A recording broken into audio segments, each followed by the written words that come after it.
very good afternoon and many thanks for joining us at this time. You're watching news analysis live on Politics and Business TV. The top stories: House of Representatives Committee on Petroleum Resources, Downstream and Midstream calls on security agencies to go after holders of petrol.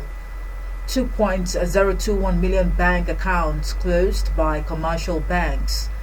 Organized Labour gives federal government May 31st a deadline to conclude minimum wage negotiations. Details coming up shortly.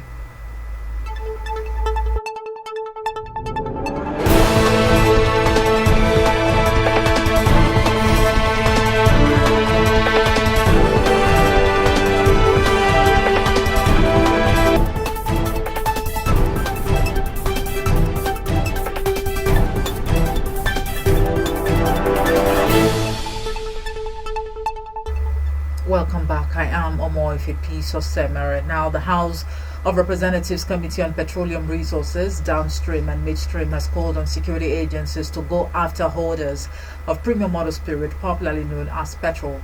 Co-chair of the committee and chairman, House Committee on Petroleum Resources, Downstream, Ikenga Ugochinyere, made the call while addressing a press conference at the National Assembly Complex, Abuja. Ugochinyere, who disclosed that there was enough petrol to service the country for about 30 days, however, said the distribution to marketers was disrupted by challenges of transport vessels, which were supposed to take the products from offshore to onshore. The committee assured Nigerians that the challenges would be over in a few days, noting that regulators in the value chain had pledged to address the issues. Reports by the Nigerian Interbank Settlement System (NIBSS) has shown that commercial banks in Nigeria closed 2.021 million bank accounts in the first quarter of 2024. According to NIBSS, the banks did this to clean their books of questionable accounts and comply with regulatory orders on the linkage of bank accounts to the National Identity Number (NIN). The report also indicated that the number of inactive bank accounts grew month on month by 4 million or 2.0% to 19.7 million in March 2024 from 19.3 million in the previous month, February. According to media reports, a bank account is classified inactive when it records zero transactions, including deposits, withdrawals, transfers, or point-of-sale transactions for 6 months. However, details of the industry bank account database, a monthly data reported by banks and compiled by the Nigerian Interbank Settlement System, also indicated that the number of active bank accounts grew by 6.62 million or 3.0% to 219.64 million from 213.02 million in February. It would record that in December 2023, the CBN issued a directive to all commercial banks in the country to restrict Tier 1 accounts without proper biometric verification number (BVN) and national identity number (NIN) that are not linked by Thursday, March 1st, 2024. According to NIBSS data on BVN enrollment count, 61.6 million Nigerians have BVN as of April 2024. Governors have promised to prioritize the welfare of workers and also ensure better working conditions, including a pay rise. The governors gave the commendation during May Day rallies across the Federation yesterday. This is also as Labour leaders, the Christian Association of Nigeria, and other stakeholders urged the government and other employers to prioritize workers' welfare. On his part, Governor Babajide Sanwo-Olu of Lagos State committed in response to the demands of the Nigerian Labour Congress (NLC) and Trade Union Congress (TUC) by assuring workers in the state of a new minimum wage approved by the federal government. Sanwo-Olu also promised to look at some of the demands of various unions in the state, saying that his administration would continue to ensure good welfare packages for all the workers in the state. On his part, Governor Lucky Ayedatiwa of Ondo State said his administration would continue to promote industrial peace and operate open and transparent governance, adding that he would make the welfare of workers a major priority of his administration. Ayedatiwa also disclosed the determination of his administration to prioritize regular promotion of workers with financial backing. Similarly, the Benue State Governor Hyacinth Aliya, in a message through his Chief Press Secretary, Tersokula said his administration was already working in line with the theme of the 2024 Labor Day, ensuring safety and health at work in a changing climate. Meanwhile, President of the Senate Godswill Akpabio has assured Nigerian workers that the National Assembly and the executive arm of government would work collaboratively to give them a living wage and better working conditions.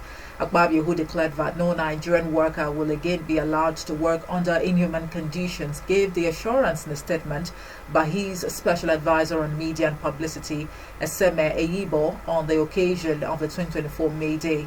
Speaking on this year's theme for Workers' Day, ensuring safety and health at work in a changing climate, Akpabio averred that the National Assembly, under his leadership, was more than committed to ensuring the best working conditions for Nigerian workers. According to him, the theme for this year's celebration was apt and in tune with international best practices, assuring that Nigerians would not be left behind. The federal government has approved a pay rise of between 25 and 35% for civil servants across various consolidated salary structures. The announcement, which was made on Tuesday evening, came ahead of the submission of the report of the 37-member tripartite committee on national minimum wage, led by a former head of civil service of the Federation, Bukar Goni Aji. According to a statement signed by the head of Press, National Salaries, Incomes and Wages Commission, Emmanuel Unjoku, the increases took effect from January 1st, 2024. This is also as the federal government says that although the tripartite committee on national minimum wage has yet to conclude its negotiations, workers will not lose anything as the new minimum wage takes effect from May 1st, 2024. Minister of State, Labour, Nkiruka Oyegeorge has stated this while addressing Nigerian workers at the May Day celebration in Abuja. She said it is regrettable that the new national minimum wage is not ready, but that wide consultation is ongoing to ensure that a document is out together as soon as possible. However, President of Nigeria Labour Congress, Joe Ajaero, had earlier criticized the gesture of the federal government's approval of a pay rise of between 25 and 35% for civil servants across various consolidated salary structures, describing it as a mischievous move. Speaking during an interview on a national television program yesterday, Ajaero said the last minimum wage of 30,000 naira expired on April 18th. In the meantime, the organized labor has given the federal government May 31st deadline to conclude the minimum wage negotiation or face a nationwide industrial action. The organized labor had, during the May Day celebration at the Eagle Square, Abuja, insisted on 615,000 naira minimum wage, even as it placed an 18-point demand before the government, threatening to shut down the country if the federal government failed to accede to their request by May 31st. President of Nigeria Labour Congress NLC Joe Ajaero and his Trade Union Congress TUC counterpart Festus Osifo had lamented the excruciating living conditions of the Nigerian masses and especially of workers in the last year.